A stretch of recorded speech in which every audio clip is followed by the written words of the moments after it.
क्या बिहार में मोदी लहर लौट आई है? बीजेपी समर्थक तो ये दावा कर रहे हैं कि बिहार से मोदी लहर गई ही नहीं, यानी 2014 से शुरू हुई मोदी लहर अब भी जस की तस है। पटना में हुई किसी प्रधानमंत्री की पहली रोड शो ने मोदी लहर को साबित कर दिया। इस रैली में कभी मोदी के नाम से चिढ़ने वाले नीतीश कुमार कमल निशान को लहराते नजर आए। तो क्या तीसरी बार मोदी लहर के सामने नीतीश कुमार इस तरह नतमस्तक हुए कि उन्हें कमल निशान दिखाने की नौबत आ गई? कर्तव्य पथ में आज हम इस पर विस्तार से चर्चा करेंगे। बस आपसे एक ही गुजारिश है, इस वीडियो को अंत तक देखें और पसंद आए तो लाइक, कमेंट और सब्सक्राइब करें। याद कीजिए, 2014 और 2019 के लोकसभा चुनाव, दोनों बार पहले 3 चरणों में विपक्ष ने ऐसी हवा बनाई मानो बिहार में मोदी मैजिक नाम की कोई चीज़ नहीं।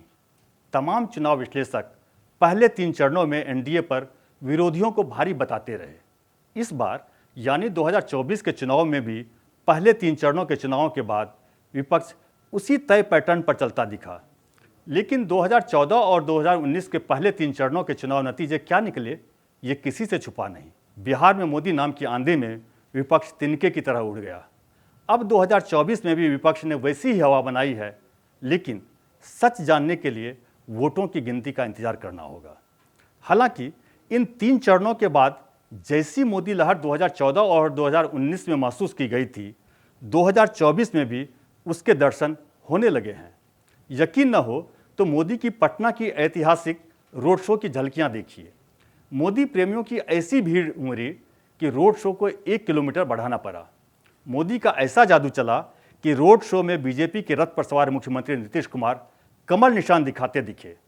मोदी का ऐसा जलवा रहा कि जेडीयू के राष्ट्रीय अध्यक्ष होने के बावजूद तीर वाले नीतीश पर कमल का खुमार दिखने लगा। क्या ये मोदी लहर का सबसे बड़ा संदेश है? ये सच है कि मोदी से नीतीश की दूरी अब इतिहास का हिस्सा है। ये सच है कि मोदी को प्रधानमंत्री बनाए जाने से जेडीयू का एनडीए से बाहर होना इतिहास का हिस्सा है। ये सच है कि कभी मोदी की वजह से नीतीश कुमार ने बीजेपी नेताओं के आगे से खाने की थाली खींच ली थी। ये भी सच है कि कभी नीतीश कुमार ने बिहार के बाढ़ पीड़ितों के लिए गुजरात से भेजी राहत की रकम को लौटा दिया था। लेकिन अब जेडीयू के राष्ट्रीय अध्यक्ष होने के बावजूद वही नीतीश कुमार जब मोदी के बगल में खड़े होकर बीजेपी का कमल निशान लहराते दिखे तो इसे मोदी की लहर पर मुहर की तरह देखा जाने लगा। भले ही कमल निशान दिखाते वक्त नीतीश के चेहरे पर उत्साह नहीं था, लेकिन बीते कुछ समय से उनकी सेहत जैसी दिखी, उसमें उत्साहित नजर नहीं आने के ज़्यादा मायने नहीं लगाए जाने चाहिए। सच तो यही है कि नीतीश ने बीजेपी के कमल निशान को अपने हाथों से उठाया, लहराया और जनता को दिखाया। नीतीश ने जो कुछ किया वो अप्रत्याशित था। ऐसे में कयासबाजियों का दौर शुरू होना ही था। सबसे पहले ये सवाल उठने लगा कि क्या नीतीश कुमार जेडीयू का बीजेपी में विलय करने वाले हैं? क्या बढ़ती उम्र और कमजोर सेहत नीतीश पर भारी पड़ने लगा है? क्या नीतीश ने मान लिया कि अब जेडीयू को आगे ले जाना उनके बूते की बात नहीं रही? क्या नीतीश कुमार अपने सियासी जीवन की आखिरी पारी खेल रहे हैं? ऐसी अटकलें भले बीजेपी को रास आए, लेकिन इसने आरजेडी की धड़कनें तेज कर दी। इसलिए कमल थामे नीतीश की तस्वीर पर तेजस्वी से लेकर उनकी पार्टी के कई नेता तंज कसते दिखे।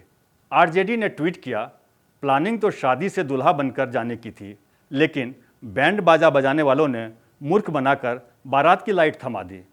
आरजेडी की पूरी कोशिश मोदी लहर को नकारने की रही, जबकि पटना के रोड शो के बाद पीएम मोदी हाजीपुर से लेकर मुजफ्फरपुर तक जहां जहां पहुंचे, जन सैलाब उन्हें उसी तरह सुनने पहुंचा मानो पहली बार सुन रहा हो।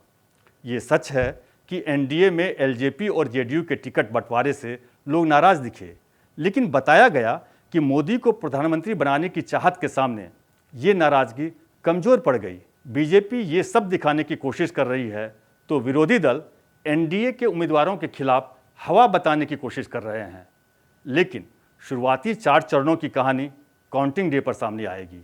बीते चुनाव के पैटर्न की तरह ही सब कुछ रहा तो विपक्ष के नेता काउंटिंग शुरू होने से पहले आने वाले वक्त को अपना वक्त बताएंगे। ईवीएम के खुलने के साथ ही जादू का सिलसिला शुरू होगा। शुरुआती रुझानों को वो पहले 4 घंटे के नतीजे बताकर कुछ वक्त इंतजार करने की दलील देंगे। शाम तक ईवीएम पर ठीकरा फोड़ने का सिलसिला शुरू होगा।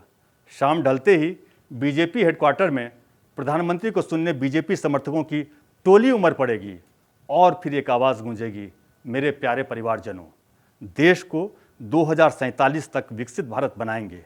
और कुछ दिनों में मंत्रिमंडल का गठन कर देश की आवाज़ नरेंद्र मोदी अपने तय कार्यक्रम के तहत विदेश यात्रा के लिए निकल पड़ेंगे।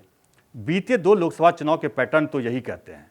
मोदी सहित बीजेपी के तमाम नेता अब की बार 400 पार नारा फिर क्यों जोर शोर से उठा रहे हैं, ये इसी पैटर्न में छिपा है।